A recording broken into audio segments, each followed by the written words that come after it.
Por mais que a gente compre os consoles mais bem preservados ou restaurados do mundo, vai chegar uma hora que essa restauração vai envelhecer. Esse console que era branco vai amarelar, os capacitores que eram bons vão estragar. E é exatamente muito disso que tem acontecido na minha coleção.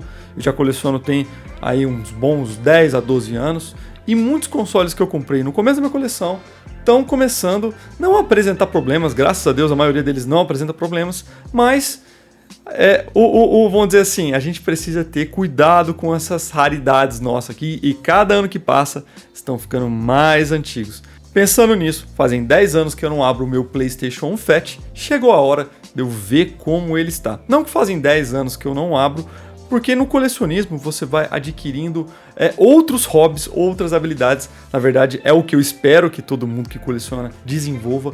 Um pouco disso de manutenção, um pouco de eletrônica. Você precisa saber, pelo menos noções básicas de eletrônica, pelo menos saber fazer alguns mods mais simples, algumas revisões mais simples. Nós como colecionadores, ou você que não se considera um colecionador, mas você tem consoles antigos e quer jogar nos seus consoles antigos, você precisa aprender coisas básicas de revisão. Por quê? Porque senão, cara, você vai gastar muito dinheiro com manutenções. Porque se você não sabe fazer as modificações e você não sabe fazer as reparações mais simples, você vai gastar dinheiro com envio às vezes, porque não tem muitos técnicos, com peça, com tudo, cara, coisas que você poderia estar utilizando para adquirir novos itens para sua coleção. Pelo menos é assim que eu vejo. Então um hobby vai se transformando em outro. E hoje eu sou um colecionador que sabe muito mais do que há 10 anos atrás. Há 10 anos atrás eu ligava, esperava que o console estivesse funcionando tudo bem, no máximo eu lavava a carcaça e quiçá fazia um Retrobrite ainda muito meia boca. E hoje, 10 anos depois, eu já consigo fazer pequenas revisões nos consoles, pequenas separações, eu consigo fazer os pequenos mods à mão, faço tudo bonitinho e mantenho minha coleção íntegra. Então foi exatamente isso que aconteceu. E o console de hoje, que eu vou dar essa revisão, é o meu PlayStation 1 Fat. E cara, seja muito bem-vindo ao canal, meu nome é Thales e existem algumas coisas que vocês podem fazer agora que me ajudam muito no canal. A primeira delas é entrar na mega planilha do canal, que tem, cara, todos os produtos de todos os videogames que eu te recomendo realmente a comprar para você levantar tanto os consoles como também o seu setup e deixar ele o mais perfeito possível e também se tornar membro no canal, que é uma forma de você me ajudar a produzir cada vez mais conteúdos como esse. E chegou a hora do meu PlayStation 1 Fat. Eu tinha feito a última vez que eu abri esse console foi quando eu fiz a instalação do PSIO. Só que eu ainda era muito leigo em manutenções. Eu canso de falar que a virada de chave para eu começar a me tornar uma pessoa um pouco mais técnica, eu não sou técnico, longe de mim, eu sou um leigo que sou curioso. Na verdade, eu acredito que a minha principal característica dentro do colecionismo é a coragem. Eu sempre fui corajoso para abrir os meus consoles e fazer as modificações.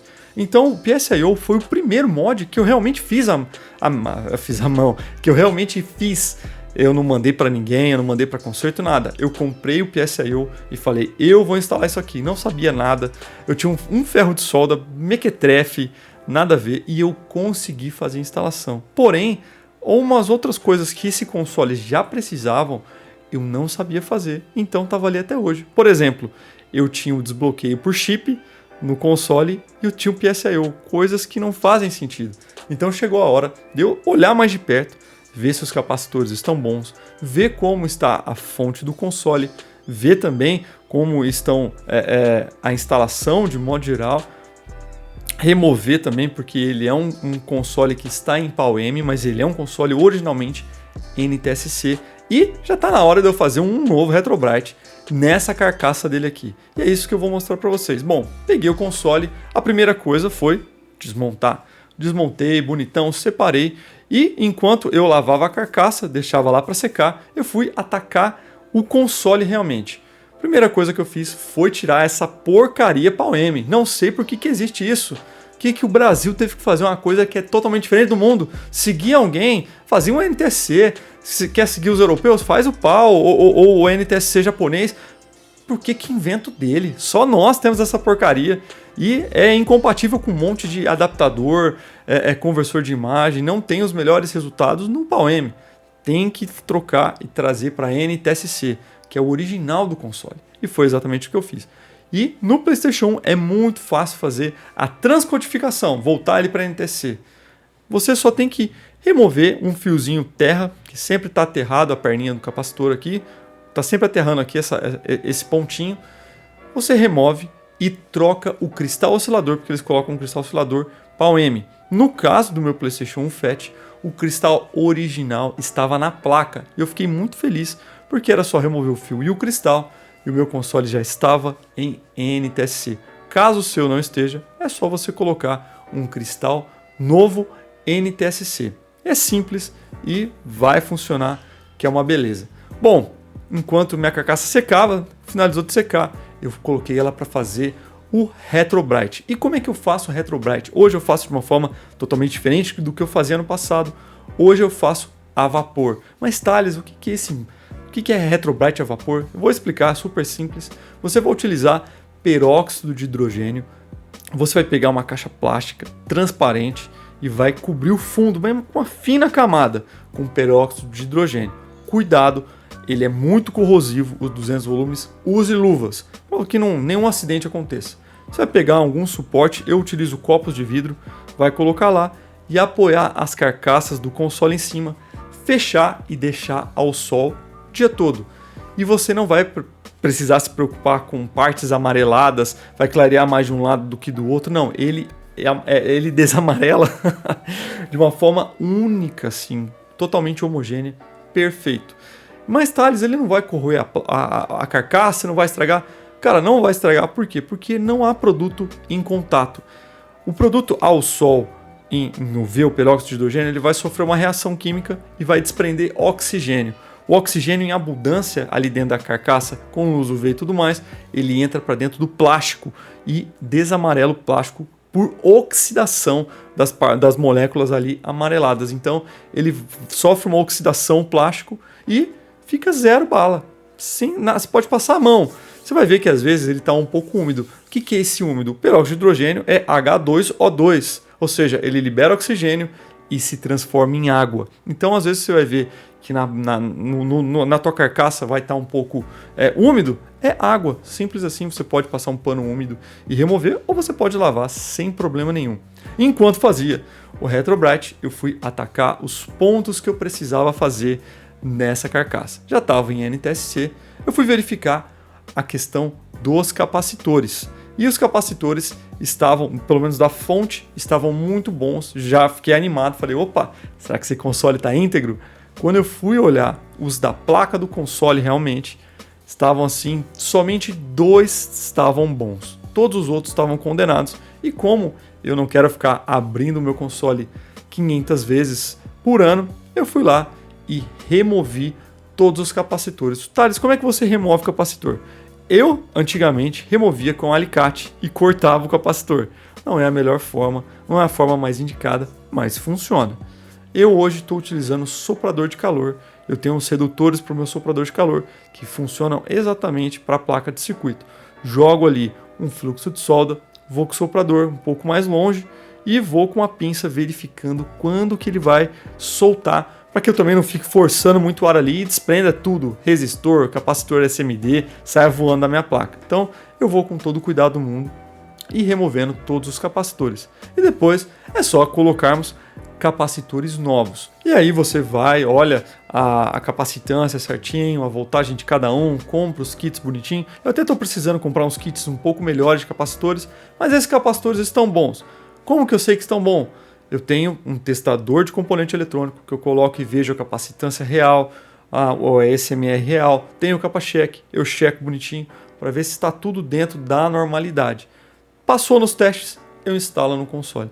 Instalei bonitinho, ficou bem feitinho todo a troca dos capacitores, ficou a coisa mais linda do mundo, console novo para que funcione por muito tempo. Esses capacitores ficam feios na placa, eu estou pensando em comprar agora os estilos SMD, os capacitores eletrolíticos estilo SMD, para que nas próximas manutenções fique um pouco melhor, desenvolvido, um pouco mais bonito. E uma outra coisa que eu fiz, na verdade anterior à troca dos capacitores, foi remover o desbloqueio. Mas Thales, como é que você vai rodar os jogos? Cara, essa é uma placa que eu instalei o PSIO.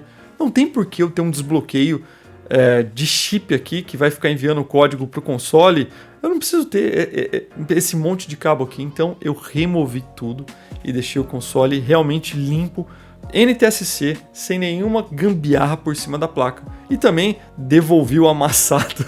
Eles amassaram para poder fazer o mod. Eu desamassei a proteção superior e coloquei ela bonitinha. E foi assim que o meu console, a minha placa ficou depois no final do dia. Tudo bonitinho, Retrobrite funcionou perfeitamente, deixou 0 bala. E o que eu faço para manter o Retrobrite por mais tempo? Porque, cara, vai amarelar. Eu não gosto muito disso, da galera falando assim, mas eu não vou fazer Retrobrite porque vai amarelar. Cara, vai amarelar. O teu capacitor que você pôs hoje vai estourar um dia, alguma peça do teu console vai queimar, o teu leitor vai ficar ruim, é inevitável. E o console vai amarelar de novo. Não é uma solução definitiva.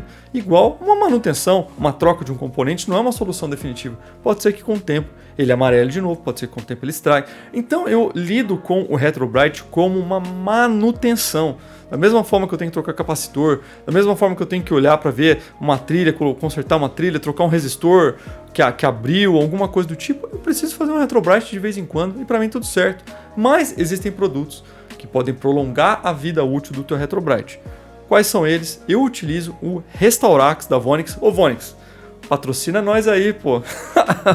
Produto automotivo no console antigo. Por que eu utilizo ele? Não é só para ficar brilhante, é porque ele tem proteção UV. É como se fosse um filtro solar para nossa carcaça amarelada. Então, depois do Retrobrite, você passa aqui o Restaurax e vai deixar a carcaça, vamos dizer assim, mais umedecida, com uma vitalidade um pouquinho melhor, não vai ficar craquelando, nada do tipo, ele vai umedecer bonitinho a carcaça e também vai aplicar um filtro. E então, de vez em quando, você tá de bobeira, dá uma olhadinha no teu console e passa um Restaurax da Vonix, que vai manter ele branco por mais tempo por conta do filtro UV, que é o UV que atinge o console e acelera o amarelamento. Então, fazendo isso, você mantém um pouco mais branquinho o teu console por mais tempo. Vai amarelar, mas não tem problema com isso. Amarelou, eu clareio de novo, principalmente agora que a gente está clareando ele a vapor. Bom, tudo certinho, placa revisada, tudo bonitinho.